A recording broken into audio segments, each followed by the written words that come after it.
Hi, good evening traders. Today we are on the 9th of May. This is 38 minutes past 4 p.m.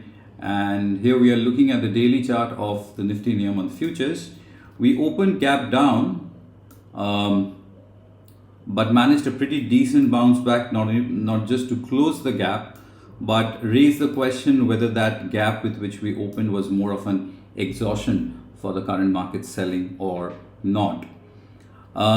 With today's move, today's close was around 16,300, down about 109 points. It could have been worse.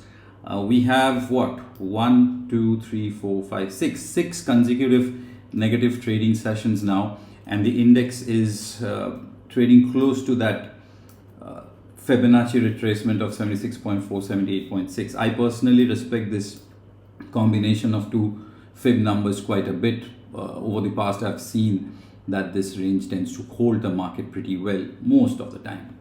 So do we have a bottom in place? Well, today's low was at 16,153, almost close to that psychological 16,000, 16,100 zone. But it's too early to call that we have a bottom in place. We can say at best that after 6 days of consecutive relentless selling, we might see some kind of slowdown in the degree of selling, some kind of consolidation, and that kind of a slowdown can give us a short-term bounce back. If that is the case, let's take a look at the 75-minute time frame, one time frame lower, and you will notice very clearly that the maximum volume had clearly happened in this zone, which was the psychological 17K breakdown. If we go back last Thursday's expiry, 17,000 call writing and 36,000 call writing for the BankNifty was at the peak, and those who wrote those calls were really favorable towards the expiry of last Thursday. This Thursday is going to be a little different. So any kind of bounce back, even if it extends really well, even if the bounce back tends to look, wow, it's looking really good, unless 17K is taken out for the Nifty and 36K is taken out for the BankNifty, there is no point to be really bullish in the market. But right now where we are, 16,300, I think it's a place where one should neither be too bullish nor too bearish. I feel that the markets will take its time to consolidate and probably try and post a bounce back. Last two trading sessions, this is Friday and this is Monday, yes. Today's trade, we can see a bit of volumes coming up here, which is not a bad sign. The momentum indicators over here will start to reflect some kind of a what we call as a price momentum divergence, and 16,400, if it's taken out on the upside from a very short-term perspective, we might get to see a bit of a bounce back. If we zoom in a little bit and if we draw a volume profile from the recent high to today's last bar on the 75-minute time frame, you will notice a very interesting thing, that the point of control has come down here, which means that the index is showing some signs of accumulation. One can expect a move above 16,400 to take the index close to that 16,600, 16,650 kind of mark. A rally of around 200 to 300 odd points from here on is likely. And if this happens towards the Thursday, that is this weekly expiry, then one can look at strong put writing and in that 16K mark for the Nifty. And the similar, I think, would be 34K mark for the BankNifty. Let's quickly take a look at this. I'm looking at the option chain of Nifty first using the Sensible platform. And if I see the put writing, then as you can see, the 16,000 put has seen the maximum volume, and the open interest buildup has been of 85% on a 60 lakh open interest base, which is quite significant.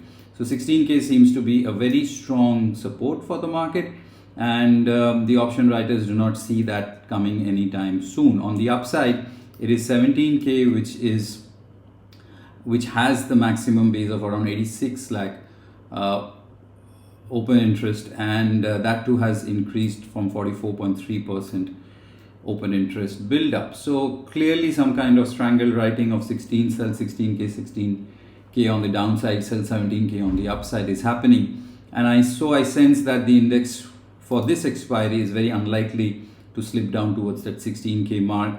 I think it will go towards that 16,250, 300 mark and try to stay above 16,300, 16,400. Let's see. Bank Nifty, as we just saw, it was 16K for the benchmark Nifty. For the Bank Nifty, it will be around 34K. Let's first take a look at the option chain of Bank Nifty's put writing, and you would see very clearly that 34,000 put has the maximum base of around 18 lakh open interest, and it has seen around 67% open interest build up. So 34K on the downside and 36K on the upside. That's where maximum call writing has been happening. Coming back to the chart of Bank Nifty, the Bank Nifty has not yet tested its 76.4, 78.6 retracement level on the downside. 1, 2, 3, 4, 5, 6 out of the last 6 trading sessions, only one day was positive. So the index has essentially opened up on the downside. 75-minute time frame definitely will show us some kind of divergence in the making if we bring in the RSI indicators. Quick drop of the volume profile, which I did, same for the Bank Nifty. Now this does not reflect that much of a strong accumulation, signs of accumulation for the Bank Nifty like we saw in Nifty, but nevertheless the margin of difference is very less. What do I mean by this?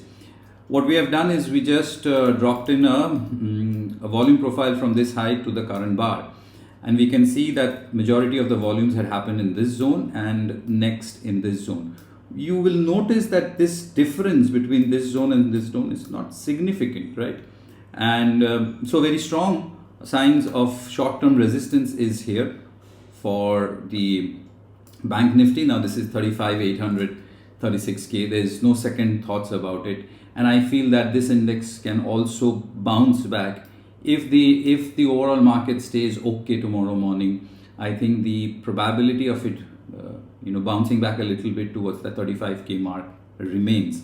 Trigger for such a move has to be bare minimum move above today's high. So be it Nifty or the Bank Nifty, you should wait for the index to break above today's high, and then you can expect that yes, we can have some bit of movement on the upside towards Thursday's expiry. So strategically, you should keep yourself towards Thursday cautiously bullish. Let's see whether this plays out or not. Amongst the top stocks, which is there over here on my right hand side, it's been a divided market with a fair bit of positives as well as stocks falling. Amongst the stocks falling, I would like to discuss Reliance Industries, because this is an important stock. It was down more than 4.5%. We don't see this kind of a strong sell-off in this stock that much. So where can this selling stop? Where can Reliance find some support? I've drawn a volume profile of the recent rally from this low to this high, and I can see that the point of control more or less lies over here. So 2650 remains as the short-term resistance. The stock needs to go above 2650. On the other hand, if it continues to drift further down, then the level of 2420, 2450, 2450, 60 kind of zone is something that one should keep a very, very close look at. If I zoom in a little bit, you can notice that it's got some decent volumes that happened here. Now this volumes that happened at that point led to this breakout. So this high, this high, this high, and this high, they more or less are very close to each other. So if I draw a range using a rectangular tool, then essentially we are looking at something like this, wherein the upper border is around 2450, 60, and the lower border is around 2400. So you can use 2400, 2450. High chance if we go to the options chain of Reliance, we might see some build up of 2400 put writings. Let us take a look if that is the case. Reliance put writing, there is not much. The base of this is around 10.5 lakhs. This is 2500 and 2400. The 2500 put has the maximum base of around 10.5 lakh, but not much put writing there, just 0.5% increase. But when you see 2400 put writing, it's got some 9 lakh open interest base with 8.3% rise in the build-up of open interest. On the call side, you have some strong call writing happening at 27 and 28. Very strong happening at 28. That's way far up there. So Reliance is an important stock, and those of us who are looking to use this sell-off as an opportunity to buy into this, I would strongly suggest put an alert below 2460, below 2460 towards 2400. If the stock continues to fall, I think that would be a good buy on a dip kind of a strategy for you. I hope these videos are useful for you. Do let me know your thoughts about it. Till then, take care of yourselves, trade well and trade wise.